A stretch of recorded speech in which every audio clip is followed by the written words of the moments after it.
방묘창하고 방묘문에 관한 그런 내용으로 영상을 만들었습니다. 이 방묘창이나 이 방묘문은 실질적으로 이 고양이 생명과 직결되는 그런 문제라서 사실 굉장히 중요한 내용이라고 볼 수 있습니다. 일단 방묘창이나 방묘문을 이렇게 이게 다는 이유는 또 어떤 상황에서 고양이들이 집에서 기르는 또 보호하는 고양이들이 탈출했을 경우에 그 탈출한 다음에 고양이를 찾더라도 마음고생도 굉장히 심하게 하고 또 그 기간이 길어지면은 또 고양이들도 다치고 거기에 관한 걱정이라든가 또 비용, 고양이 탐정을 고용한다든가 또 지인분을 동원해서 그다음에 또 전단지를 또 사용해서 하는 경우 여러 가지 그 비용이 소모되는 비용이 상당히 많습니다. 그래서 또 고양이들은 호기심이 상당히 굉장히 크기 때문에 방묘망은 또 방묘창은 이렇게 또 방묘문도 있죠. 굉장히 중요한 부분입니다. 그래서 지금 현재 그 작업실 겸 고양이들 쉼터이고 또 고양이들하고 같이 생활하는 그러한 여기 그 장소이기도 한데요. 일단 이렇게 전부 각 창문은 모두 다 전부 이렇게 방문망을 했습니다. 일단 방묘망은 전문적으로 이걸 설치를 해주시는 분들도 계세요. 근데 비용이 상당히 들 수 있죠. 일반 지역에서는 이걸 설치하는 분들이 안 계시고, 그래서 이 방묘망은 방묘창이죠. 방묘창은 상당히 좀 중요합니다. 그리고 또 이게 중요한 게 쉽게 설치해야지 이게 접근도가 좀 편하면 방묘창을 큰맘 먹지 않고도 바로 빠른 시간 내에 설치를 할 수가 있겠죠. 여기서 방심해서 하게 되면은 또 문을 항상 닫아놓을 수는 없죠. 또 환기문에도 여러 가지가 있어서. 여기는 옥상인데 옥상으로 애들이 나가게 되면은 이제 뭐 통상적으로 추락하진 않지만 갑자기 나간 경우에는 당황해서 옥상 난간에 올라가서 이렇게 추락하게 될 확률이 높습니다. 자, 그러면 이 방묘창을 쉽게, 통상적으로는 이거는 쉽게 만드는 거는 다이소망을 많이 활용하죠. 그래서 다이소망이 큰 거는 2,000원, 작은 거는 1,500원, 1,000원 뭐 이렇습니다. 그리고 이 크기가 다 다르기 때문에 상당히 크진 않죠. 그래서 이것을 연결을 해서 이렇게 조합을 하면 이것도 여러 개 연결한 건데, 그러면 창이 꽤 커도 이거를 조합을 해서 딱 맞게 굳이 이렇게 이거를 글라인더로 다 쇠를 자를 필요가 전혀 없어요. 그래서 그런 부분이 있고, 그 다음에 하여튼 이거를 케이블타를 연결해서 굉장히 견고하게, 상당히 견고하게 이걸 할 수 있습니다. 견고할 수 있고, 그래서 이거를 여러 겹 겹쳐가지고 한쪽 면에 치우쳐지게 하고 다른 거는 또 다른 한쪽 면에 치우치게 해서 서로 당겨서 딱 이 지점을 딱 묶게 되면은 아주 견고한 방묘 창이 되는 거죠.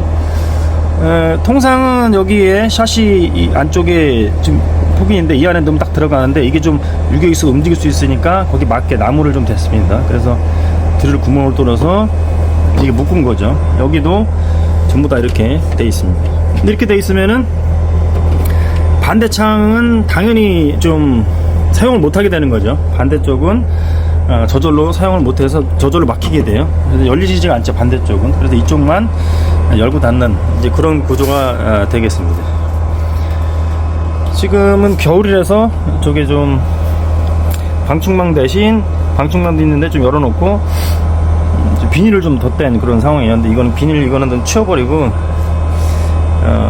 위에에 바르는 그 필름으로 좀 대체를 할까 생각 중입니다.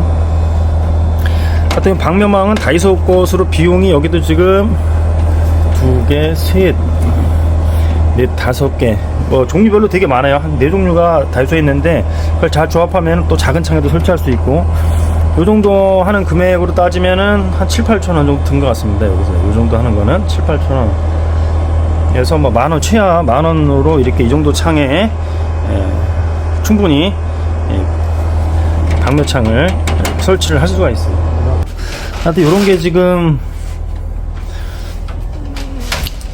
게 지금 다이소에서 지금 현재 파는 겁니다. 다이소 파는 건데, 여기서 큰 거, 또 작은 것도 있고, 색깔도 검정색이 있고, 회색이 있고, 그렇습니다. 여기도 보시면 알겠지만, 이렇게 작은 것도 있어요. 이렇게 작은 거. 그런 거로 이제 모서리를 떼우고, 케이블 타이 정도면은, 고양이들이 쉽게 끊을 수가 없습니다. 요거는,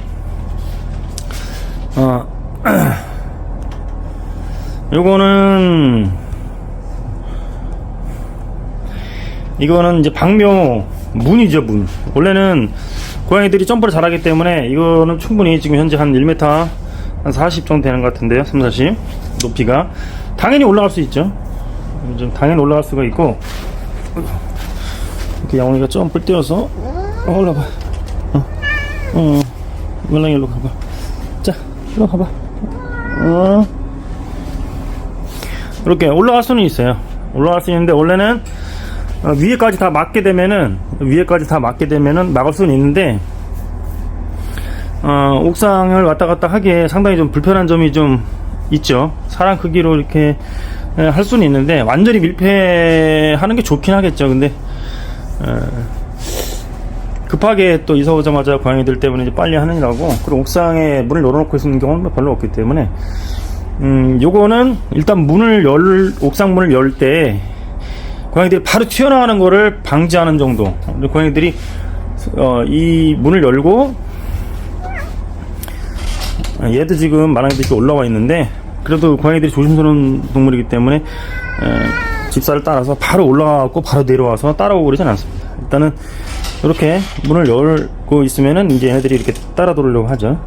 따라 들어오려고 하는데, 일단 들어가서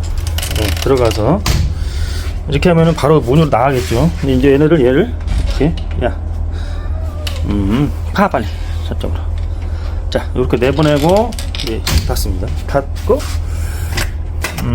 이렇게 옥상문을 열고 이렇게 나온다. 이렇게 나오면은 바로 이렇게 튀어나오진 않죠. 바로 튀어나오진 않고 눈치를 보고 이렇게 하는 거니까. 그리고 문 닫을 시간이 좀 있어요. 이렇게 닫을 시간이 있는데, 또 여기 나올 때도 바로 저기 입구에 있다가 튀어나올 수 있는데, 이제 그런 경우는 거의 없는 것 같습니다. 뭐 상황에 따라 그럴 수 있는데, 하여튼 요거는 그래서 방묘 문이죠. 방묘 문인데, 하여튼 뭐 상황에 따라 저 위에까지도 설치할 수는 있을 것 같습니다. 그게 원래 정석이긴 하죠. 근데 이 정도면 충분한 것이죠. 어느 정도는 좀 방어가 가능하다라고 볼 수가 있습니다. 이것도 다이소의 망을 가지고, 요거는 제가 조금 잘랐네요. 그라인더로 조금 잘랐는데, 일반적인 경우는 이런 경우는 거의 없을 것 같습니다. 물론 이제 그라인더가 있으면은 굳이 그라인더 안에 셋톱으로 다 해서 마무리하면 어느 정도는 조금 할 수가 있어요. 가정 정도만 가지고 충분히 가능하다 이거하고, 요 틀을 짜는 게 좀 어렵거든요. 실제 일반적으로는 좀 어려울 것 같습니다. 그래서 이게 바닥에 피스는 전혀 박지 않고요. 근데 벽은 최소한 박아줘야 되는 거죠. 벽은 좀, 여기는 뭐 판넬로 돼 있어서 좀 쉽게 한 건데, 일반적으로 가정집에서는 좀 어려울 것 같습니다. 그래서 콘크리트 구조물이니까 좀 어려울 것 같은데, 여기 두 개를, 여기를 견고하게 하고, 그 다음에 이쪽도 견고하게 했는데, 그래도 이제 여기가 좀 흔들릴 수가 있는데, 이거를 이렇게 대각선으로 또 핏을 박아서 이쪽을 견고하게, 이게 좀 견고하게 하고, 바닥을 또 연결해서, 양쪽을 연결해서 이렇게 좀 견고하게 했습니다. 뭐 깔끔하게 되지는 못했는데, 그래도 굉장히 괜찮은 것 같아요. 근데 이 정도면은 그래도 고양이들이 나가서 갑자기 이렇게 다친 경우가 없게 할 수가 있을 것 같습니다. 그래서 약간의 불편함이 있지만, 고양이들이 탈출했을 때 그 비용을 생각하면은 반드시 설치해야 된다 이렇게 생각하고 있습니다. 뭐 이제 집의 현관문이나 이런 부분이 있어서 또 이렇게 상황에 따라서는 1층이고 주변 상황에 따라서는 또 굳이 이렇게 여기 이렇게 공들일 건 없을 수도 있는데, 실제 보면 창문으로 탈출을 많이 하죠. 그런 경우가 굉장히 많기 때문에 직관적으로 한 번은 다 경험해 봤을 겁니다. 한 번씩 직관적인 어떤 그런 경험이. 그리고 여기 문 같은 경우는 처음에는 뭐 찍찍이 이런 걸 달았었는데, 또 거는 것도 있죠. 또 양인 카페들 같은 데 가보면 이제 그렇게 돼 있는데, 이거보다 훨씬 낮고 이제 거는 문이 보통 돼 있어요. 돼 있는데, 이렇게 설치 잘 안 하는데, 이거는 이제 자주 왔다 갔다 할 때 굉장히 불편하기 때문에 머리 거는 거는요. 그래서 제가 자석을 달았어요. 자석을 달아서 여기도 달고 여기도 달고, 그래서 가면은 이게 저절로 딱 이렇게 붙어버리거든요. 그러면은 사람이 손으로 할 때는 쉽게 열리긴 하는데 여기서는 잘 안 돼요. 이쪽에서는 딱 자석이 있는 데서, 밑에서는 잘, 네, 여기도 좀 하는데 고양이들이 이렇게 당겨가지고 이렇게 어려운데, 자석을 좀 더 많이 달면 더 그럴 수 있겠네. 딱 2개 달았어요. 그러니까 2개 달았는데 당기기가 쉽지 않고, 얘네들이 당기고 뭐가 하는 사이에는 이미 벌써 나갔다 들어왔다 다 그게 가능하니까 한 번의 저지력은 잠깐의 저지력은 있습니다. 그 정도면 충분하거든요. 예. 집사가 조심을 한다면 충분한 저지력이 있다. 그래서 이거는 이제 방묘 문이죠. 예, 방묘 문이고, 하여튼 그 다음에 각종 작은 창문 같은 경우에도 이게 다이소 이게, 예, 이런 건 이제 1,000원짜리, 이거 좀 큰 거는 1,200원, 2,000원짜리. 이거 사각형도 있어요. 그래서 조그만 사각형. 그러니까 여기서 요 긴 거 2,000원짜리, 요거 이 긴 거의 절반 되는, 딱 반 되는 또 그것도 있고, 그래서 이게 크기가 다양하고 넓이도 다양하고, 그래서 충분히 경제적인 가격으로 충분히 할 수가 있고, 또 이게 생각보다 견고합니다. 이 정도면은 충분히 견고할 수 있고, 이게 또 코팅이 다 돼 있어서 어지간해서는 이제 녹슬 염려도 없습니다. 이게 바깥에서 햇볕을 계속 받고 그런 상황이 아니라면은 충분히 저지력을 가질 수 있고 내구성도 이 정도면 충분하다, 이렇게 생각합니다. 이렇게.